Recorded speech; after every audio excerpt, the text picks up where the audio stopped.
अलवर से बड़ी खबर बताते हैं। रामगढ़ में खाई में गिरे पोकलेन ऑपरेटर का शव बरामद किया है। आपको बता दें 9 दिन पहले यह हादसा हुआ था। 9 दिन बाद रामानंद तिवारी का शव मिला है। चट्टान के नीचे दबा मिला है ऑपरेटर का शव। 9 दिनों तक चट्टान में रेस्क्यू अभियान चलाया गया। खनन के दौरान खाई में ऑपरेटर गिर गया था। 5 फरवरी को आपको बता दें पोकलेन समेत ये ऑपरेटर गिर गया था। तो बड़ा अपडेट आपको बता रहे हैं अलवर से, जहां रामगढ़ में खाई में गिरे पोकलेन ऑपरेटर का अब शव बरामद कर लिया गया है।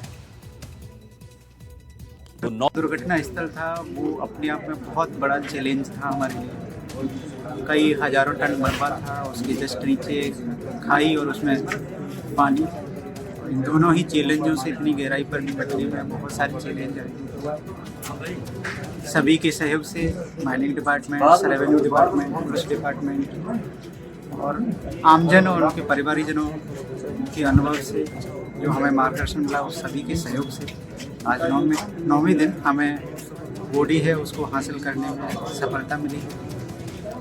इसमें सभी का सहयोग, सकारात्मक सहयोग मिला। खान में ही जो स्थान हमारा संभावित था जहां हम रेस्क्यू ऑपरेशन कर रहे थे, उसके पास में चट्टानों में मिली बॉडी निकाली गई है और उसका पोस्टमार्टम कराया जा रहा है। जो भी विधिक कार्रवाई होगी वो कराई जाएगी। हमारे यहाँ ओडेला में एक ऑपरेटर अपना नियमित काम करते हुए वो फिसलने से, पोकलैंड फिसलने से वो स्वयं सहित उस पानी की खाई में गिर गया। उसी दिन से सभी लोग चिंतित थे। पहले एसडीआरएफ की टीम आई, फिर एनडीआरएफ की आई, फिर आशू मलिक की गोताखोर टीम आई, पूरा प्रशासन, हमारे एसडीएम साहब, डिप्टी साहब, सभी माइनिंग के अधिकारी, तहसीलदार जी और यहाँ से भी सभी प्रबुद्ध लोग वहाँ थे। सबकी यही भावना थी कि जल्दी से जल्दी रेस्क्यू पूरा हो। परिवार भी चिंतित था, मैं भी गया और भी सब लोग आए।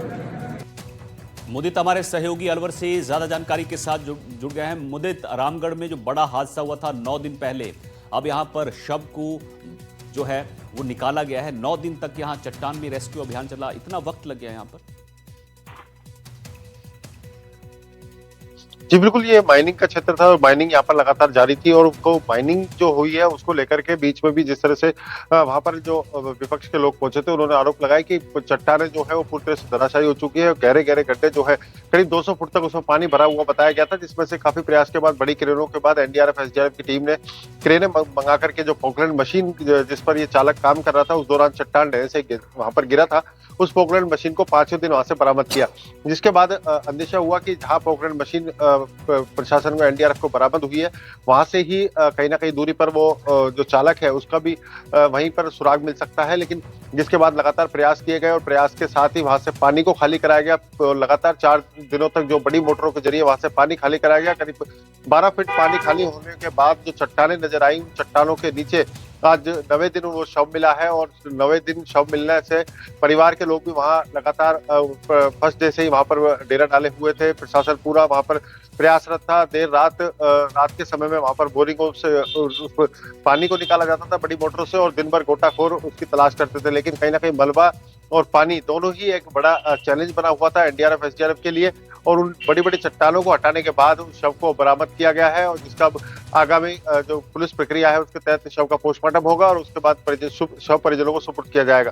वहीं सबसे बड़ी बात, अब इस पूरे मामले को लेकर के एक बड़े अहम सवाल खड़े होते हैं कि जो माइनिंग क्षेत्र है वहां पर जो कर्मचारी है उनकी सुरक्षा और इन सब चीजों को लेकर के जो मापदंड बनाए हुए हैं उनमें कितनी अनदेखी देखने को मिलती है। ये इस हादसे ने पूरी तरह से साफ कर दिया कि वहां पर पूरी तरह से अनदेखी की जा रही थी। अकेला ऑपरेटर और सिर्फ 2 मजदूर वहां मौजूद थे और उस घटना के बाद से वो भी वहां से सूचना देते ही चले गए थे। जिसके बाद दूसरे दिन रेस्क्यू ऑपरेशन शुरू हो चुका। करीब 12 घंटे बाद ये रेस्क्यू ऑपरेशन शुरू हुआ, जिसमें एनडीआरएफ पहुंची और तीसरे दिन एनडीआरएफ ने वहां पर मोर्चा संभाला था। अब लगातार 2 दिनों तक के प्रयास जो चले थे उनमें जिला प्रशासन, पुलिस प्रशासन, एनडीआरएफ एसडीआरएफ के बाद आज शव को बरामद किया गया है। ठीक है, बहुत बहुत शुक्रिया मुदित आपका इस जानकारी के लिए।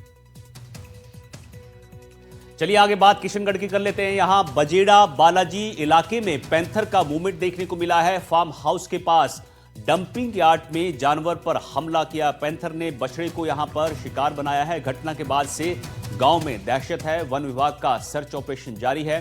पैंथर के माइंस के मलबे के बीच छिपे होने की आशंका है। इलाके में पिंजरा लगाने की तैयारी की जा रही है। ग्रामीणों का वन विभाग पर यहां गंभीर आरोप लगाया। ग्रामीणों ने सूचना के बावजूद रात में वन विभाग की टीम नहीं पहुंची, ये ग्रामीणों का कहना है। प्रशासन से तत्काल कार्रवाई की मांग की है। लोगों से एहतियात बरतने की अपील भी यहां पर की जा रही है।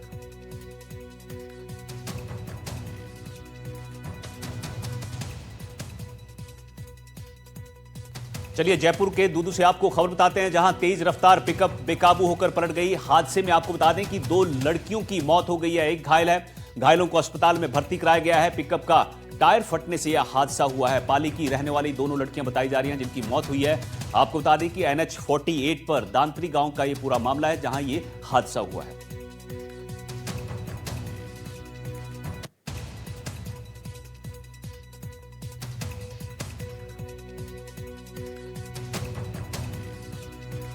राजस्थान में शहर शहर रफ्तार का कहर देखने को मिल रहा है। जयपुर ग्रामीण के चाकसू में एक तेज रफ्तार कार ट्रेलर से टकरा गई। हादसा इतना भीषण था कि कार सवार 5 लोगों की मौत हो गई। बताया जा रहा है कि चालक को नींद की झपकी आई थी, जिसके चलते यह हादसा हुआ है। उधर नागौर में बेकाबू कार ट्रक से टकरा गई। हादसे में एक शख्स की मौत हो गई, जबकि 3 लोग घायल हो गए। सभी घायलों को अस्पताल में भर्ती कराया गया है। उधर कोटपुतली में अज्ञात वाहन और कार की जोरदार टक्कर हो गई। हादसे में कार सवार 5 लोग घायल हैं, जबकि गंभीर रूप से घायल 2 लोगों को जयपुर रेफर किया गया। तो 3 तस्वीरों के जरिए आप समझिए कि किस तरह से राजस्थान में हादसे हो रहे हैं।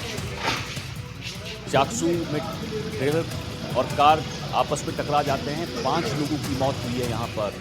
दूसरी खबर देखिए आप, नागौर से ट्रक और कार टकरा जाते हैं, एक की मौत होती है। कोटपुतली में अज्ञात वाहन ने कार को टक्कर मार दी। तो अलग अलग हादसों में यहाँ पर इस खबर के जरिए आपको बता रहे हैं हम कि 6 लोगों की मौत हुई।